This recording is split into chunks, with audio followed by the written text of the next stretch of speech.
오늘은 9편으로 도매업 성공 사례에 대해 소개하고자 합니다. 도매업은 유통업으로 산업 현장에서 매우 중요한 역할을 담당합니다. 그러나 유통업은 취급 품목에 따라 다양한 유통 경로를 갖고 있어 이를 고려하여 창업하여야 합니다. 이번 편에서는 축산품 도매업 성공 사례를 설명해 드리고 도움이 되셨으면 합니다. 구독 알림 설정을 해 놓으시면 콘텐츠를 올릴 때마다 쉽게 시청하실 수 있으니 활용하시기 바랍니다. 시청하시고 창업이나 경영 관련 궁금한 사항이 있으면 이메일로 보내주시면 대신해 드리겠습니다. 사례 설명은 카카오 아이번역 아나운서가 진행하도록 하겠습니다. 그럼 사례를 설명하겠습니다. 오늘 소개할 사례는 축산물 도매업을 하시는 중도매인 성공 사례입니다. 이 대표자는 축산물 소매인인 정육점이나 대형마트의 축산물 코너, 그리고 정육식당 등에서 마리 단위로 주문하면 도축장에서 도축한 소나 돼지를 낙찰받아 공급하는 중도매인입니다. 직원은 1명이고 연간 순수입은 모든 비용을 공제하고 5억 원 정도입니다. 몇 년 전에 이 정도였으니 지금은 더 많겠죠. 웬만한 대기업 임원 연봉도 이 정도 연봉 이상 받는 분이 많지 않은 것을 고려하면 축산물 도매업으로 성공한 사업가라 할 수 있습니다. 창업 과정을 살펴보겠습니다. 이 사업가는 70대 초반으로 7남매의 막내였습니다. 옛날 보릿고개 시절에 어린 시절을 보냈고 가족이 많아 입 하나 덜기 위해 어머님의 소개로 초등학교 졸업 후 고향 인근 도축장에 심부름하는 아이로 일하게 되었습니다. 어려서부터 많은 고생을 하며 축산업 유통 생태계를 습득하게 되고 경륜과 신뢰를 쌓은 후 축산물 유통업에 진입하게 됩니다. 창업한 후 서울로 진출하여 중도매인 사업을 본격적으로 시작합니다. 오랜 기간 신뢰를 기반으로 거래처를 늘려가며 경험을 축적하게 됩니다. 도매상이 소매상에게 상품을 공급하면 소매상이 바로 결제하는 유통 구조는 거의 없습니다. 소매상은 우선 외상으로 구입하고 판매되면 입금한 후 추가 주문하는 구조가 대부분입니다. 따라서 도매인이 거래처를 많이 확보하기 위해서는 대규모 자금력이 필요하여 꾸준히 수익을 재투자합니다. 자금력 증가로 매출 규모를 늘려가고 신용에 기반한 많은 거래처 네트워크를 구축하며 중견 중도매인으로 성장하여 현재에 이르게 되었습니다. 이 대표자의 성장 과정을 보면 그동안 많은 고생과 경험 그리고 신용에 기반한 많은 거래처와의 단단한 인간관계가 지금 성공의 밑거름이 되었다는 것을 알 수 있을 것입니다. 유통업의 특징에 대해서 살펴보겠습니다. 산업 현장에서 유통업은 생산자의 상품을 최종 소비자에게 전달하는 역할을 합니다. 유통업은 생산자와 소비자 사이의 시간의 불일치를 해소시켜주는 역할을 합니다. 가을에 생산된 과일을 보관하여 겨울이나 봄에 공급해 주기 때문입니다. 다음으로 공간의 불일치를 해결해 줍니다.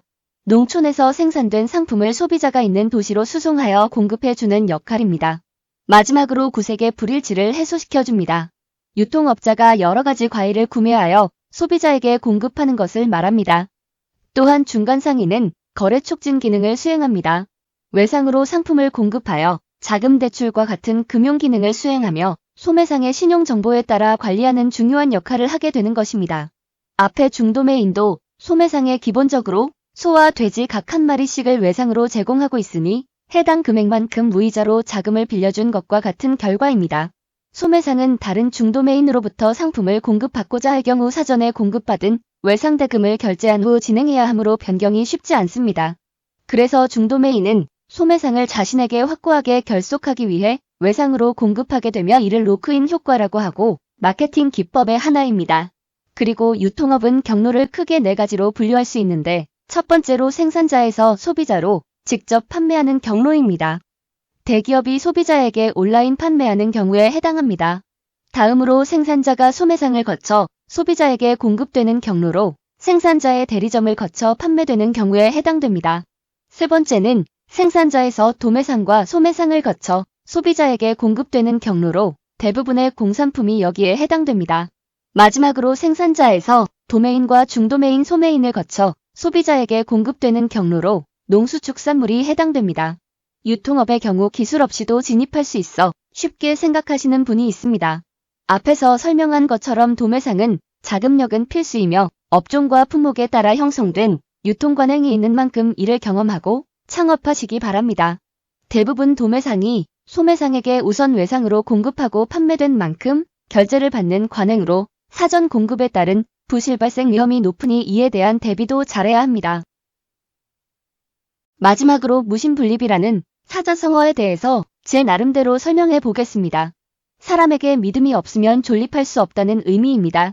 공자의 제자인 자공이 정치에 대해 묻자 공자는 식량을 풍족하게 하고 군대를 충분히 하며 백성의 믿음을 얻는 일이라고 했습니다. 자공이 부득이하게 한 가지를 포기해야 한다면 무엇을 먼저 포기해야 하는지 묻자 공자는 군대를 포기하여야 한다고 답합니다.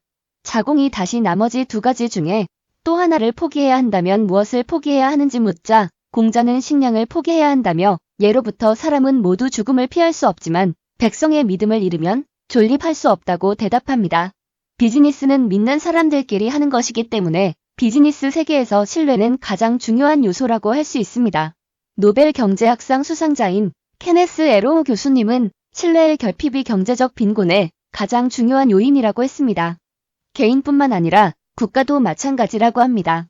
국민들 상호 간에 법과 제도에 대한 신뢰인 사회적 자본이 구축되지 않으면 결코 선진국으로 진입할 수 없다고 합니다.